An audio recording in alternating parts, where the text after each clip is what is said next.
I can hear him. Oh, Hold on. I'm not muted. Do you have him muted, Dylan? Are you? Oh, maybe I just don't want to listen to this line. There we go. Shut up. Myself. I was like, I don't like you. Like, My bad. But yeah, I think this is the key technique, and it's even in just like cursor kind of manual programming, is like you don't want to litter your context with like, oh, fix this, fix this, fix this. Not just because LLMs do pretty poorly at it. Like even Gemini Pro, like once you get into like 30,000 tokens in your conversation, it just like starts being drunk, right? Like it starts making like really hilarious mistakes. But I think it also like strengthens your understanding of the spec, and it also gives you a spec that you can reuse in the future, where you're like, oh yeah, this one shots it. Like this thing is robust, and it also like trains you at being a better prompt engineer versus like having conversations kind of like makes you not that much of a better engineer, because you start fighting ghosts and never really like strengthening your assumptions.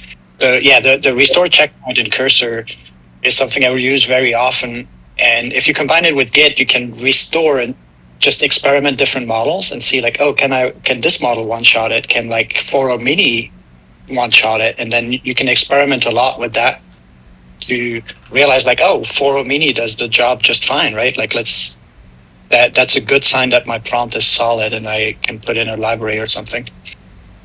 One thing we've been playing about with recently is like meta specs, so to speak. So if you have a style or a way that you know you want the app to be done, like having that separate from your spec. So you have a spec. So for instance, I've been doing this with like a brand guide or tone. So using a ChatGPT or whatever cheaper model to iterate through like a style guide of how you want the verbs, etc., the words, and then using that as like a kind of a meta spec you push into your other specs. So you'll say like, here's the spec for the app, here's the like meta spec for the vibe, so on and so forth, and just adding these as little pieces. We've had some really good luck with this, and this is a new thing we've been playing with. So one thing I wanted to ask if anybody's tried this, because I've actually seen some use from it, where I've actually tried Gemini 2.5 Pro for the blueprint creation and prompting, and I've noticed that the blueprint and the prompts are actually a lot more detailed than 0.1 Pro or 0.1 when it comes to like what it can spit out. And then what I'll do is I'll actually use a less intelligent model like 3.5 Sonnet or something like that to execute what was been stated by 2.5 Pro. And from that, I've actually seen that it is somewhat more reliable in what it produces and executes on versus a thinking model. Has anybody else? I like that you say like Sonnet 3.5 is less intelligent, because yeah. I still think it's like they have different types of intelligence now for sure, but it's weird because they're not like, I don't think of them as like more powerful anymore, which is great. Like I'm like 3.5 Sonnet, that's great. Like I'll use that as the workhorse it always was.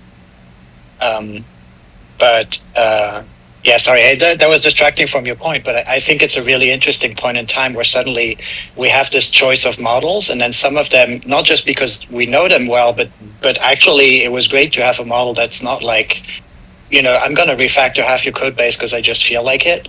3.7, right? Or like Gemini Pro 2.5 also has like its own kind of intelligence where we'll like often refuse to do what I want it to do, which is also interesting. But yeah, that was my take on it. And has anybody else tinkered with that? Or you take like a smarter model to plan and this like a smaller model to execute? I switch models all the time for sure.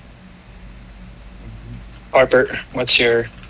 There's a fun thing that a friend was talking about, and I haven't done this a lot, but I've done it a little bit, is using a reasoning model like DeepSeek or anything that outputs the thinking tags, asking it your query, taking the actual thinking tags and passing that to the cheaper model. And so you'll rather than take the outcome, just take the thinking tags. And so you'll take that and pass it to a GPT-4o or something that is, so you run DeepSeek, grab the thinking, pop it into 4.0 or what have you. If you're in Cursor, you just need to switch the model, right? Because it's going to be in the context. At least I hope it's going to be in the context. Like it's really hard to tell what they do. But one thing I do very often is I switch to 4.0 mini and I say like, explore the code base to find this stuff. And it does it like it set calls and whatever.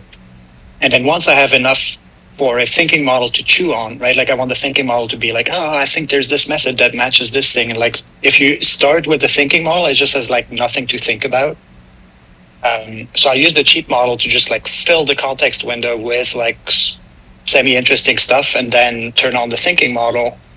And then indeed take the output of the thinking model, put it into, so I don't use spec documents or stuff like that, but like I put them into documents that are much more like blog post titles, right? It's like I call the document like literally how to debug the stack trace of xyz.md, because I feel it's richer, like it's much more focused on the problem I want to solve than if I called it spec.md and then it's going to start putting bullet points in it that are, right? Like I want a blog post that explains do this and then do this and then do this and then do this. And then I'll just restart a fresh session and I'll be like, hey, Sonnet 3.5, you're my workhorse. Like, here's a great document that's been created by Forum Mini plus DeepSeek or whatever. And then I just lay back, right? Or like use 3.7 Sonnet Max when I know it can one-shot it, but it's going to one-shot like more than 20,000 tokens, then I turn on the max. So a quick clarification question for Harper, and then Solano, I want to ask you a more detailed question around your process. So Harper, when you pass the thinking over to the smaller model, in what context is that? So is it doing a task? So it's like, this is the to-do that you need to do, and then I'm going to send you the thinking, and then you're going to do the to-do, or what does that sit in the bigger picture? I have used it. It has been mostly around things I know are going to be a little bit more complicated, where I don't have a reasoning model at hand.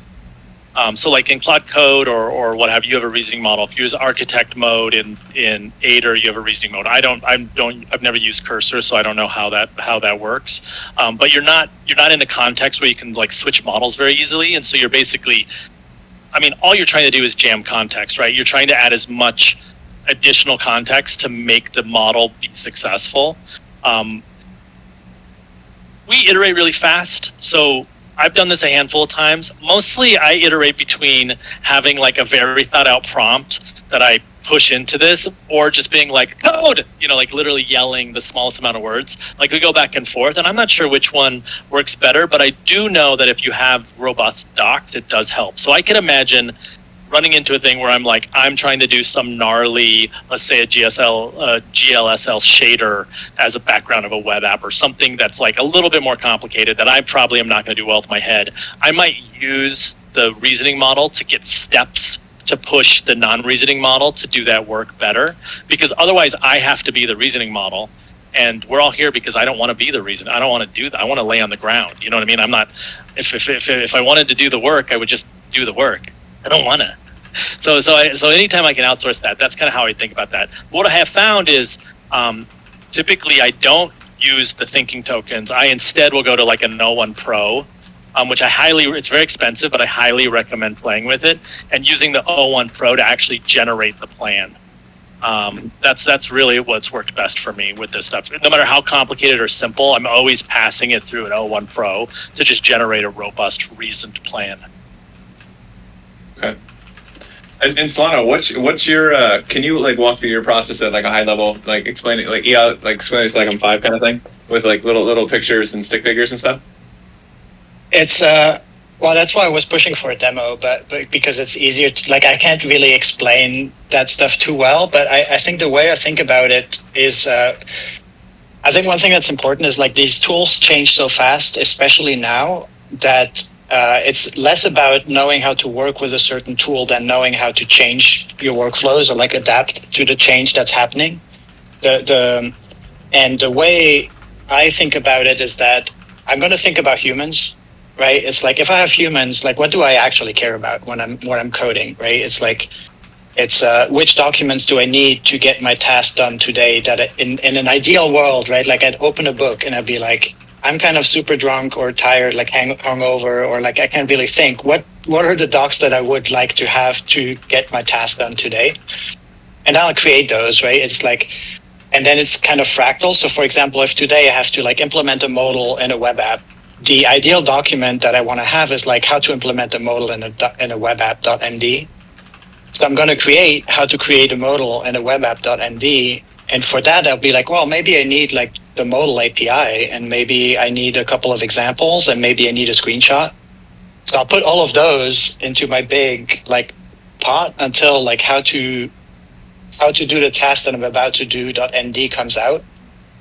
And then based on vibes, I'll know which model will be able to do, which chunk of code.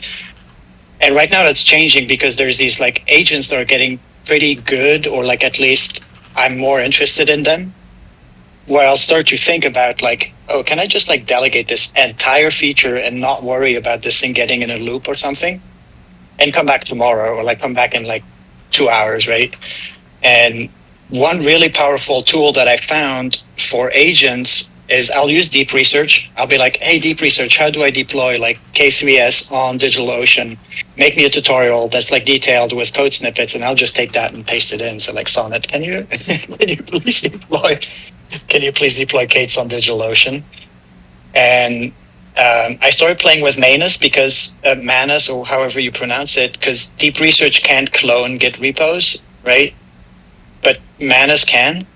So I'll be like, hey, Manus, like, can you look at all the JavaScript agent frameworks and like do an analysis for each, and then take each analysis and just like design a Go API that's like the best of all the worlds.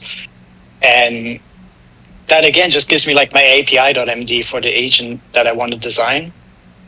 And it's a really weird step because what am I actually doing? It's like, am I going to be like, I'll review the API maybe pretty quickly, but then that's it. And I'll be like, yeah, sure, go ahead.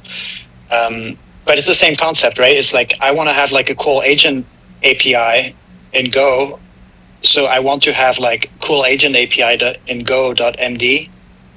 And I think it's maybe a little bit more flexible, because at the end of the day, it's just like the same document than probably Harper or whoever builds, right? But for me, it's easier to think in these like much more flexible, what I want to do .md task, because in the worst case, if the model doesn't get it, I have a great how to do x.md, right? So I don't know if that helps to explain. Yeah, I'll try to read back what I think I understand of your process. So you customize the blueprint. So how to do something, you customize that based off the task at hand for that app, and that like, is it customized per app or per phase when you're building that app? I don't think as blueprint. I just think as like, I want to do something today. Sure. So I need to document how to do something today to do that thing. Like, does that make sense? It's like kind of a meta thing. It's like, I want to do X, so I need a guide to do X, which usually is like a blueprint, right? It's like the blueprint to do X, but I just like literally paste the little magical word how to in front. And that's is the how to a specific part of an app, or is it the whole app, or is it like what's the how to? What does it relate to? It's whatever's at hand. It's like, I mean, the easiest way maybe to show it is like, I'm going to try to share my screen maybe, and then I'll just like literally, because, oh man, Discord changed their interface, right? Oh, I hate this. Why does every tool decide to change their UI for some reason all the time? Are there any questions? I haven't been tracking the chat. Anybody? Yeah, someone else should go. Oh, while you're setting that up, Well, Cable, did you see any questions? I didn't see any major questions, just sort of ongoing sort of chatter about like inferring. I actually want to send a question over to Harper for how you think about it, because I've already picked Sloano's brain a lot on this, and I think I've heard Dylan a little bit too. So, like one of the things for me that I find has been sort of the challenging tightrope line to walk is like how to keep my brain up with what's changing in the system as I delegate more and more or different pieces to machines to do. Because I realize that part of the act of coding is actually updating my mental model. Like I am writing this, but that is about updating my mental model. And what I've seen in LLM driven coding is like the typing the keyboard is not happening, but the fact that I still have an updated mental model is key for me to be able to keep evolving and improving the system. And when I have failed to keep that model up to date, when I come back and say I want you to do this in this way, the LLM just goes off the rails much more. It's much more likely to go off the rails. Like it works. I'm instinctively able to prompt it much better when I actually understand the underlying system. So I'm kind of curious, how do you think about like how you chunk things or what you read as the output or how you do that to keep your mental model up to date with the system you're evolving? I think there's two of them. One, I think we're just totally boned. Like I think it's just a really hard thing, and we're what I'm finding, and I think what my team is finding is that the LLM has a context window that's going, and we also have that context window. And I think the LLM's context window is a little bigger than my own. And so I will get to a point where I have literally no idea what's going on. And Hopefully I've been really you have a bigger context window. Hopefully. I mean, I don't know, man, because like, and I've been really challenging myself by trying to do things that are somewhat complicated. Like I'm trying to build like a WebRTC, like a turn server in Rust or something. I don't know how to do WebRTC. I don't know how to do Rust, So it's like really pushing my own abilities to try and figure out if this can really be helpful. And what I'm finding is I will lose control very easily. And so then there's 2 or 3 things that I've put in that I've tried to keep pulling me back. One is, if I have a good handle of what the test suite is, I feel like I have a good handle of what's happening.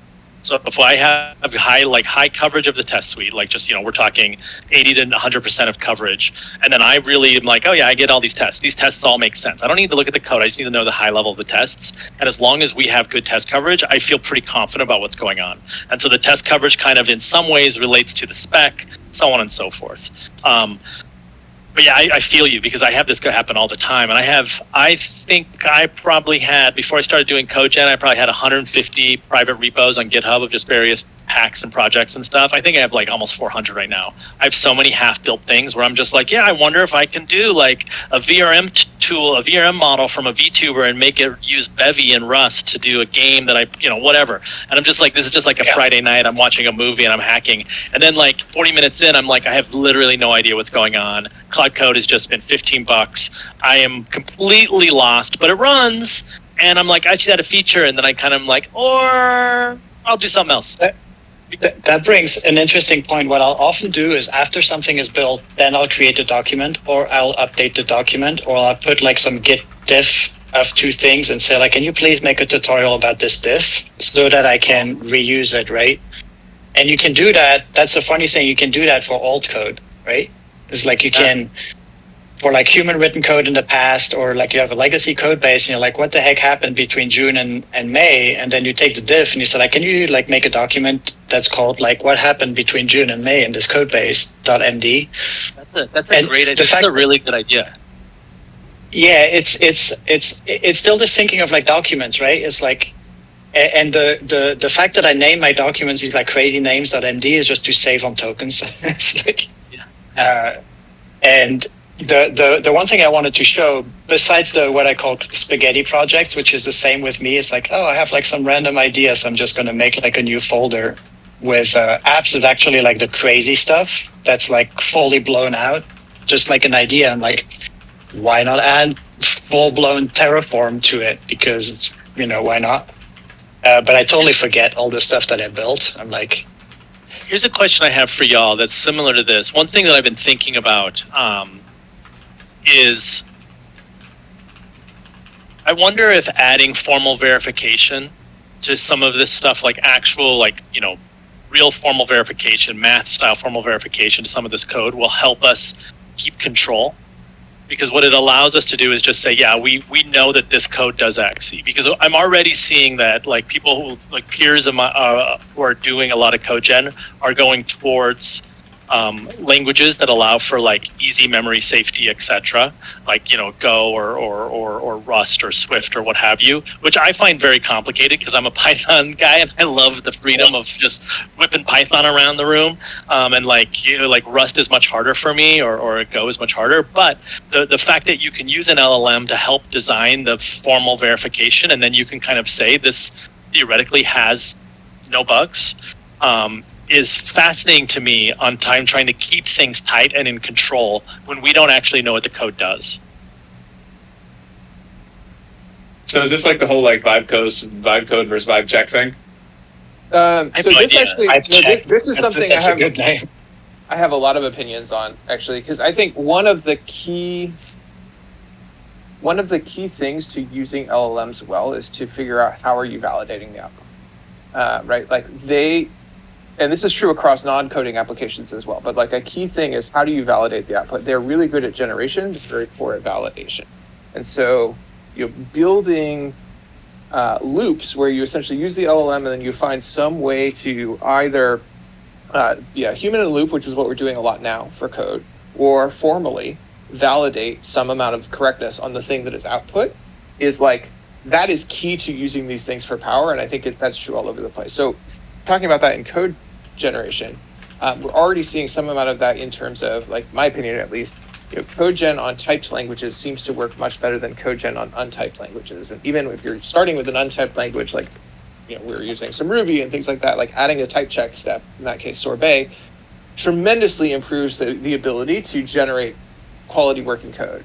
Similarly, unit tests, things like that. So environments that allow you to do that. But I do think there is this interesting question, and I wonder if functional languages have this separation that allows you to be like purely validatable, verifiable code versus stuff that actually depends on stuff out in the world that might be hard. Like that might also be a thing. And yes, Manuel, I see your hand up. I think beyond like type safety is nice if it's deterministic, right? Like if you have a language that just like makes it hard to write a bug, then that's cool. I don't know if Rust is like the greatest or like Haskell is the greatest because they have so much hidden context, right? Like you can write X plus Y and it can mean like 18 different things based on includes that you don't see.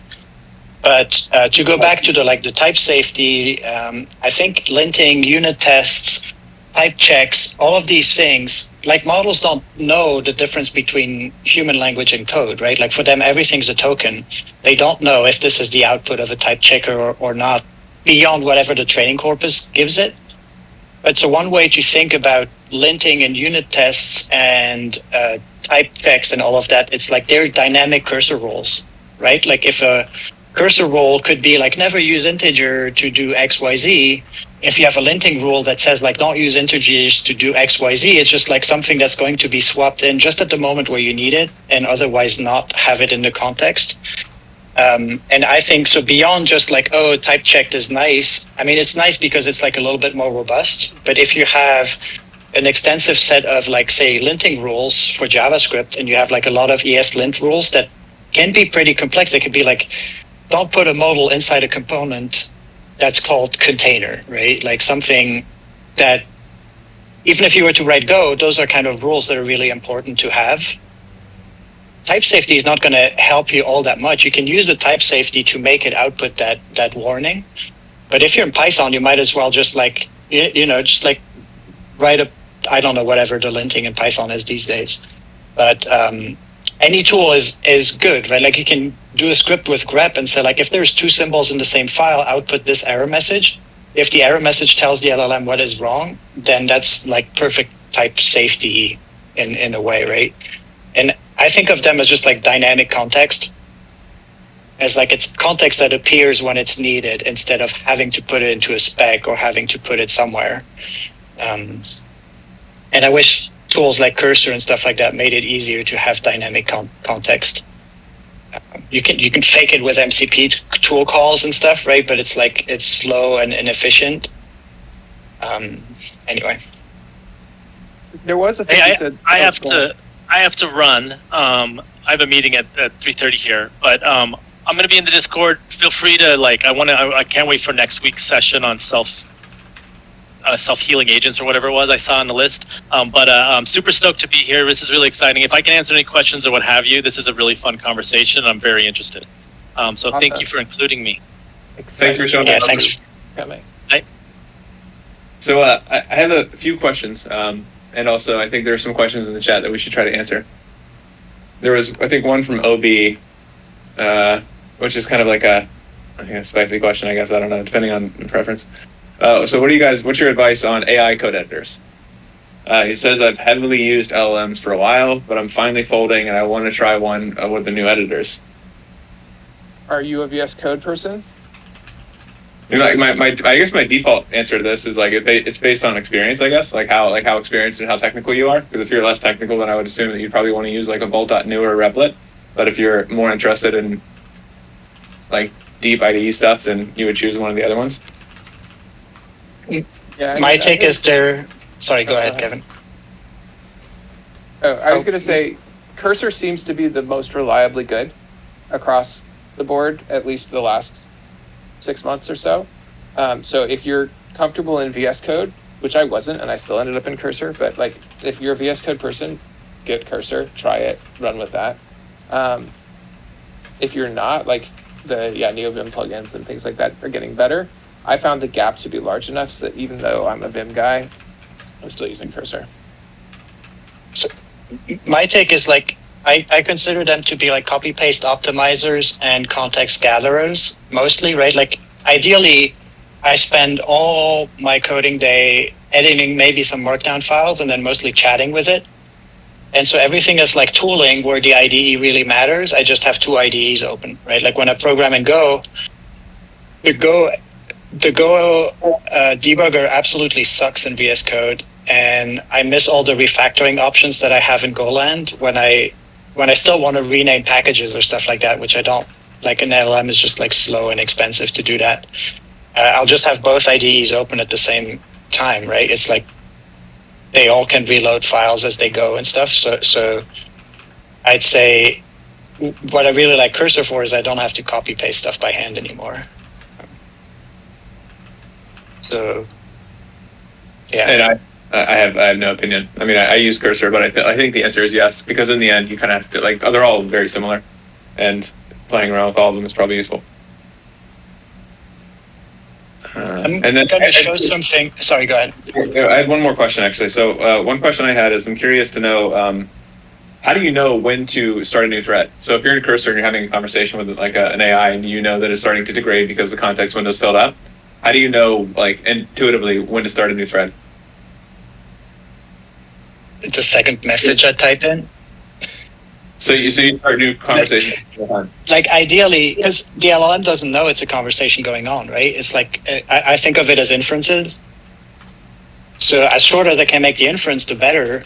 And so if I don't know exactly, or I'm like, I don't think that the second message I add to a conversation is necessary, or is like fast enough for me to be lazy, I'll just start a new conversation because it's just like a shorter version. Like a conversation is just like a longer prompt, basically. And so I try to keep my prompts clean and small. Does that make sense?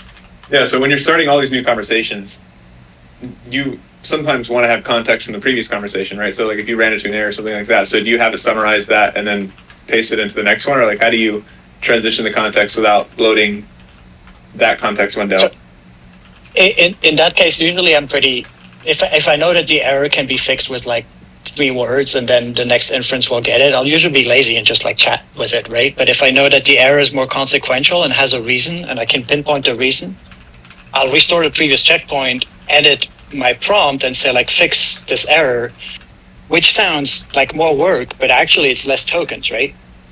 It's like suddenly I go back and I know, even though I will have to regenerate all the code that it did before, it leads to a more robust prompt. And if really the context gets too long, right? I'm like doing a lot of things where I'm like, okay, this will need to touch 15 files. As I touch the third one, I'll get into like dicey territory. I'll actually do this thing where I'm like, okay, create a tutorial to edit the next 12 files in this context as a summary that I can take over, if that makes sense. Yeah. And as you can tell, the thing I wanted to show is like I create a lot of like intermediate files, right? Where it's like I have all this stuff, and they're short-lived because tomorrow they'll probably be wrong. So what I often do is like I create a folder. I hope is this big enough? Should I make this bigger? It's big enough for me. I'll create these like ttemp, which has a history. And then in here, I create like numbered files so for example, if I want to do like this, like scheduling app.md, right? Like I'll have all these daily numbered folders with the file with what I did that day that are like kind of throwaway prompts, or like prompts that I don't deem important enough to put into the docs folder. And that's where I put all this stuff. So I will have this like 06, how to edit the next 12 files to refactor the modals or something like that. So that's what I'll carry forward. You don't copy and paste in chat. You just have a new like a temporary markdown you use that you reference. Yeah, I just give the model a file name, and then I have cursor copy paste for me, right? It's kind of the equivalent of the specs that we were talking about and that Harper was talking about, and the fact that like, it's sort of like code gen is cheap, conversations are cheap. You want to be refining a document that actually really captures what it is you want. Manuel, I don't know if you saw, but there was a request for one zoom in. Oh yeah, all right. Let me see. Zoom in. The keyboard shortcut doesn't work. I'm going to do 2 zoom ins. There we go. One question I have on that is that if you're doing new markdown files every single time, one thing I've noticed is when you add a new file to a folder, like somewhat recently, when you try to add it, it doesn't get added. Like when you that was always a bug. Yeah, you have to click on it and then it appears. I don't know how they do it. Like, it's so annoying. This is what I mean by cursor is the worst and the best at the same time. Like, it's really good at a lot of things. There's a lot of these little ticky-tack things where you're like, geez, guys, just get this to work. Yeah. And so, sorry, Solano, what do you mean by click on it and it works? What does that mean? Well, I'll show you. Like, I'm asking it to create a file, right? Like, so it's creating it. I'm so fucking annoyed that I can't see the file as it's being written because it just like wastes my time. Because usually I can tell in the first 3 lines, like, oh no. So freaking annoying. DeepSeek doesn't do that. Like, anyway, cursor. Developers and their IDEs. One small thing I noticed with Cursor is that for once you've exceeded your 500 requests per month and you're at 3.7 thinking, the delay is a lot longer now. It's like instead of waiting a few seconds, you have to wait like a minute or a minute and a half. Yeah, I pay $80 a month and I have 2,000. So yeah, like my spend is going. So here it has created the file, right? And like what you're referring to is like that this file is not going to show up here. Yeah. Right. Like that's what you're referring to, right? Yeah. So fucking annoying. I just click on here and then now it appears. Oh, you just click on it. Yeah. Like as soon as you open it in a tab, it shows up. I don't know why and how they do it, because like they must have like a cached list of files in the repo, and then why their edit tool doesn't add the file being edited to that is like, I don't know, but that's the trick. Because I know they index the code every now and then, so maybe that's part of the reason. Yeah, but it's so. I wonder why they don't notice it, because it's like it must be fairly right. Like we have LLMs, it must be like a freaking 20-minute fix, and I don't know if they must use this every day and not say like this is freaking annoying. It's probably a money compute thing too as well. I don't know, but. To show the workflow, right? Like I have this how to build an app to schedule talks, which is what I want to do is like build an app to schedule talks. And I'll go in here and I think I'll remove the slot. So I got this from my cursor rules, like it's the right technologies, but like I don't need this, right? Like I don't need this, like this will provide a streamlined, powerful app that's flexible and like, yeah, I don't care. And so I'll fairly quickly winnow it down. And a really important thing to do, and that's why I'm skeptical about the client memory bank, is that if you don't remove this stuff that 3.7 thinks is like worth doing, you just like accumulate a ton of fairly complex features to build that you actually don't care about. Like I don't want to have automatic Zoom link generation. Like I don't want it to even think about Zoom link generation because it's like complex. When I just want like a minimal web app, right? And Sonnet's fucking annoying because it actually just writes the code and not makes a document. So this is an example where I'm like, okay, this is not what I wanted at all. I'm just going to switch my model. And then now I'm going to make it appealing, written out in paragraphs, providing both big picture and architecture for code snippets. And then I just revert the whole thing where I'm like, okay, this is not worth fixing. Let's go back. And then this inference, right, instead of like having like a ton of like all these tokens that are now in there and then just like asking it to fix this stuff iteratively is like, this is just way faster and more efficient at the end of the day, I think. Okay, interesting.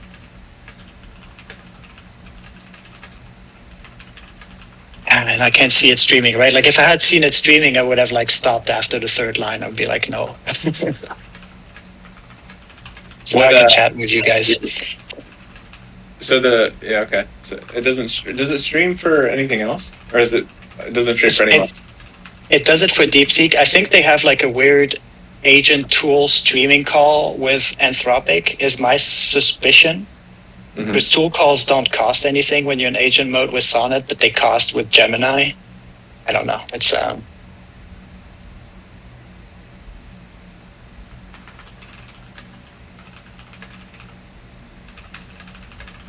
so now this is the 3.5 Sonnet one, which I've adapted to prompt a little bit as well. And so this is like nicer. This is more like what I had in mind of the style, at least, of what I want to build.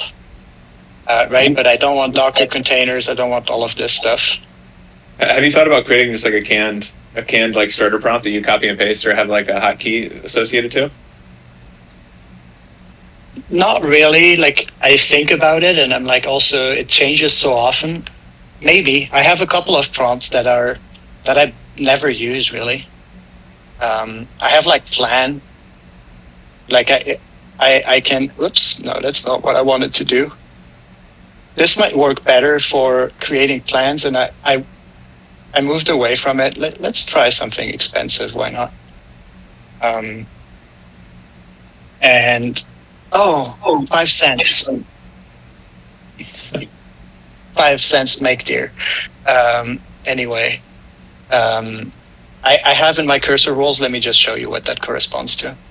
But I rarely use them.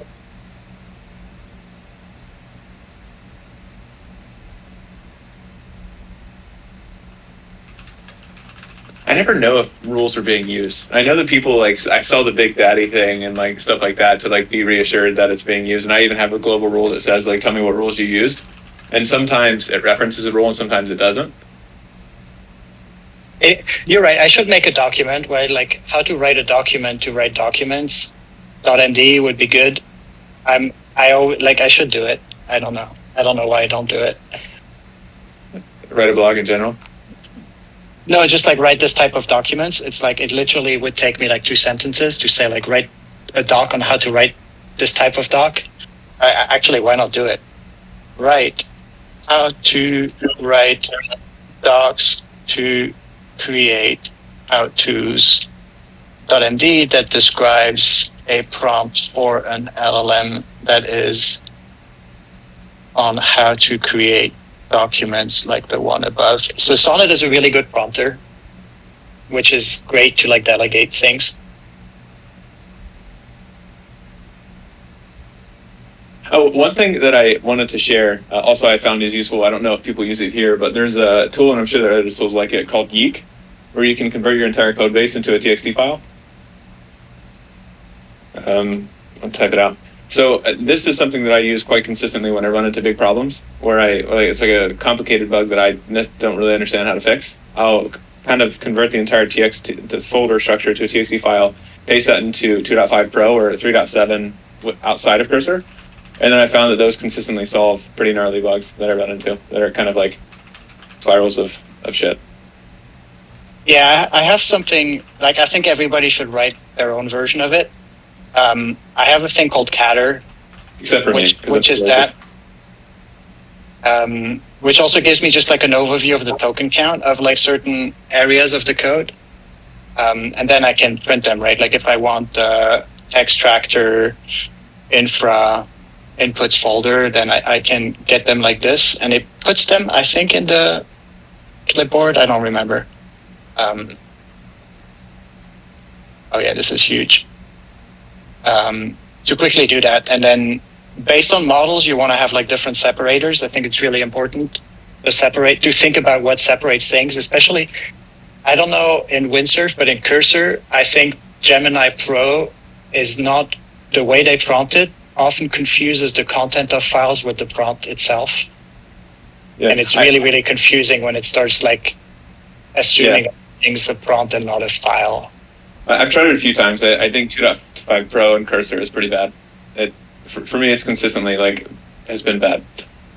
Yeah, I have some good moments with it, and then I don't.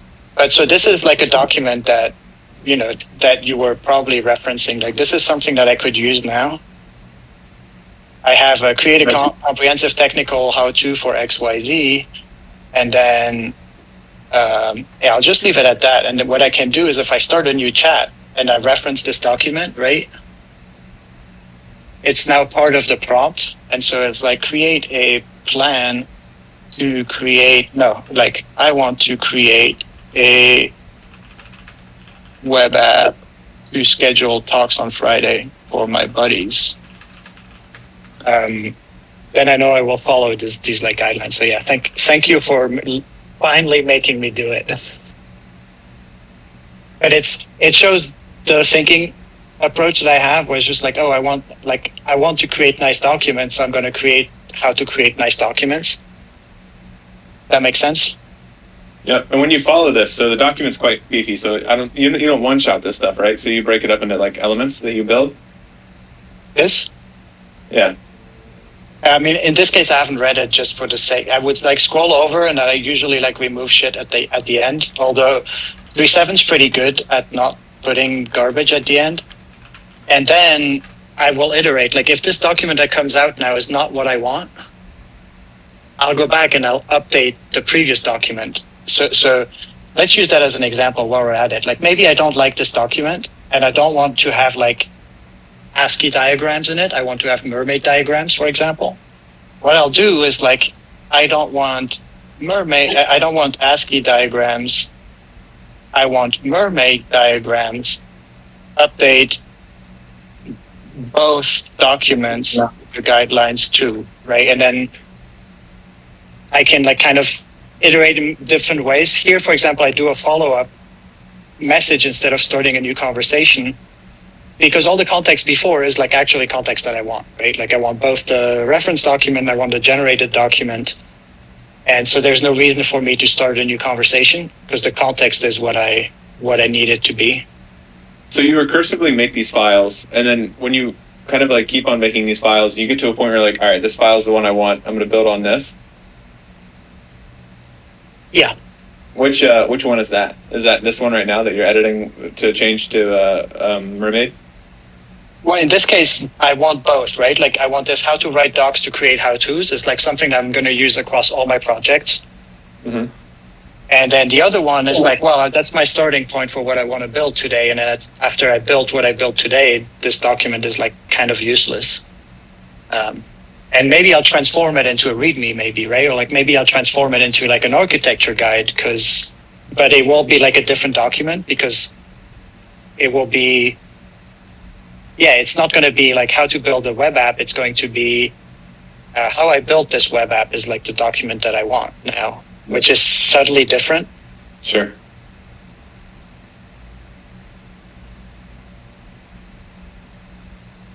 Nice. Zach, did I answer your question regarding why follow-up versus modifying?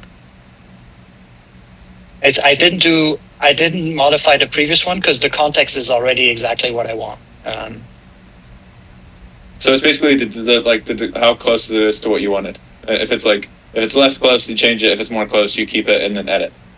Yeah, because I like this 03 Friday Talks web app guide. Is I liked it. I just wanted to change the Mermaid. So there's no reason for me to regenerate the whole thing in this case. And I'm lazy, right? I could probably save a few. So I programmed a lot with GPT 3.5 and GPT 4, which has 8,000 tokens window, so you have to really count your beans to get anything useful out of them. So I still like have this kind of scarcity mentality in the back of my head.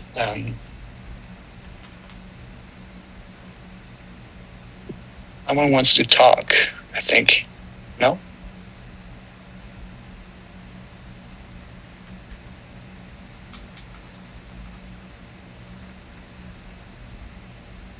We can let them up, see if they have something to say. Yeah. Otherwise, like now I'm kind of happy with this document, right? And so what I'll do for this, I haven't read it, so I don't know. Actually, let me remove some garbage at the end here. Future enhancements, I definitely don't want that. And so now that I'm like, okay, I think this is good. Deployment strategy, goodbye. Then I'll just go in here and I'll just be like, build it, right? In this case, it's going to go all right, but usually I hope that whatever I want to achieve, I don't need to prompt more, right? Meaning you're hoping that it'll build everything at once? Yeah, if it doesn't one-shot it, then either I haven't decomposed my problem well enough, or I should revise my document. Like I want this inference to be self-contained, right? That's impressive. Like honestly, because I've built like 4 or 5 apps in the last like 2 weeks, and none of them have been one-shottable. So I don't expect necessarily this inference to one-shot everything, because the context output and then the context size itself is not going to be enough.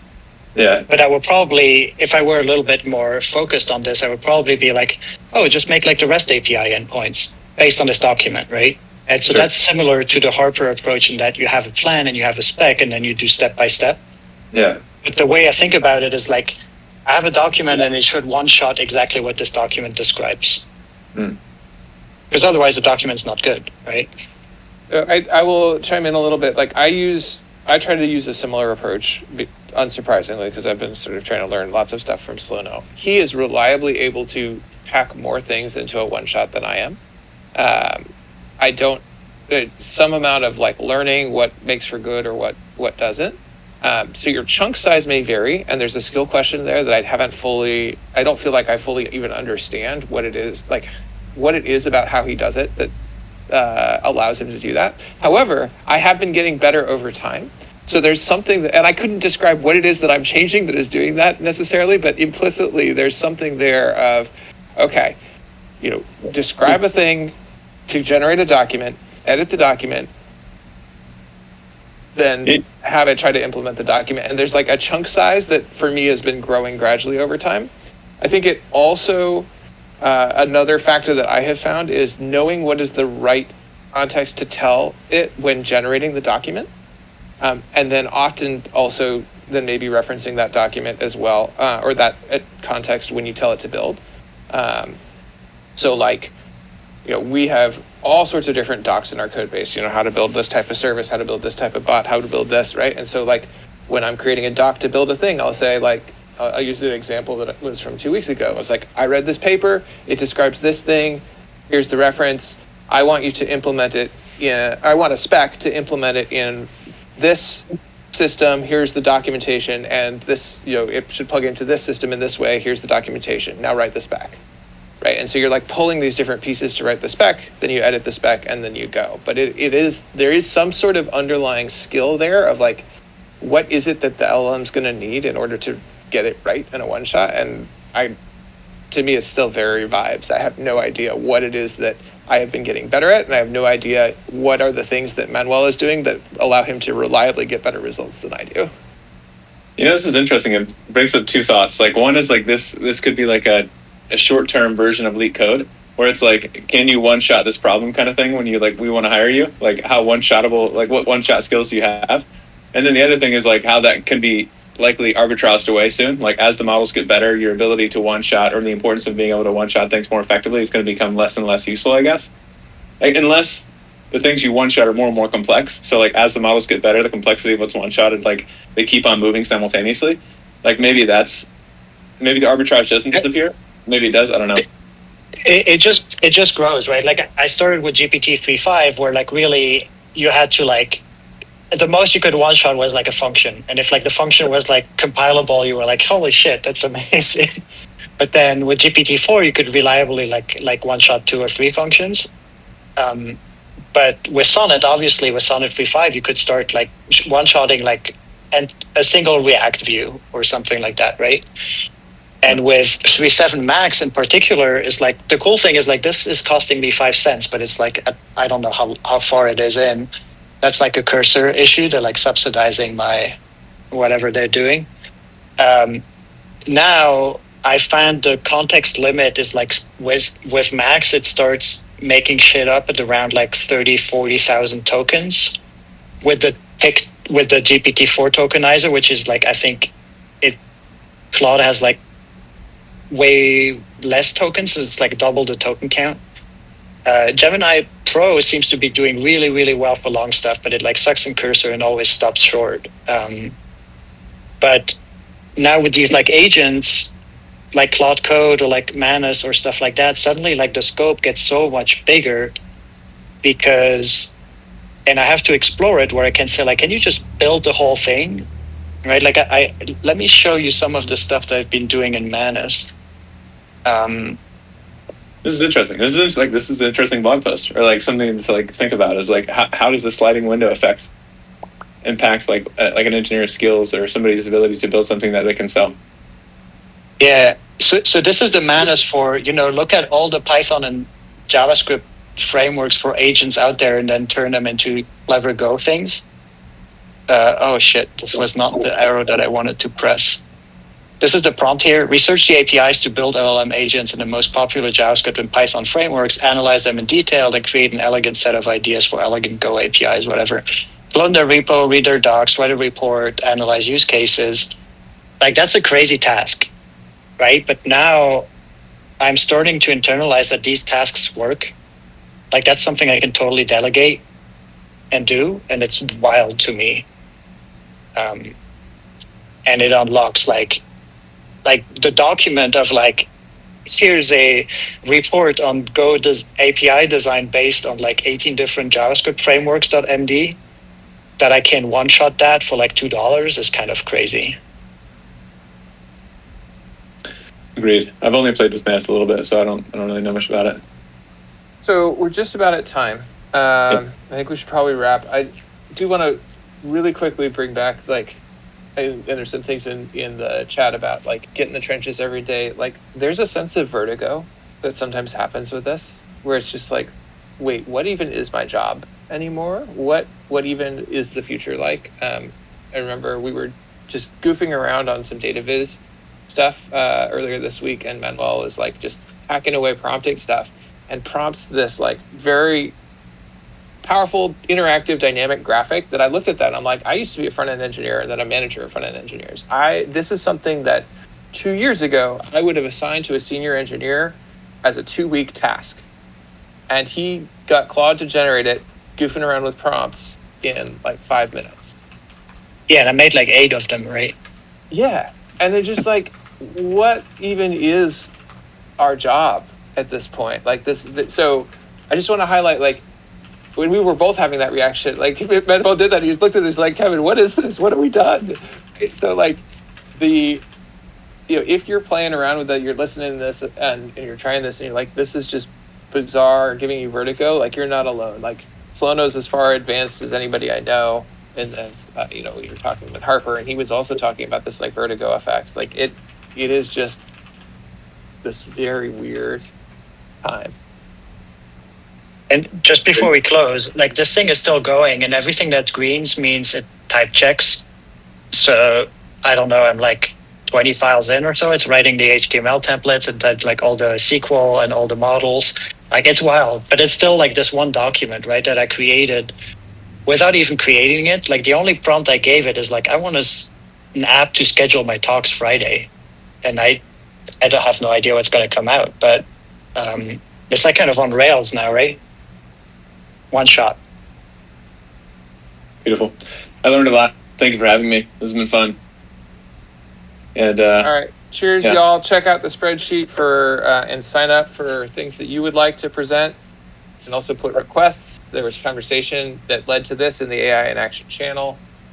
Even just today, I think Dylan and Slono or Manuel were just jamming on what they were going to do today. So don't hesitate to bring up what it is you want to learn about and how you want to have these conversations go. Cheers, y'all.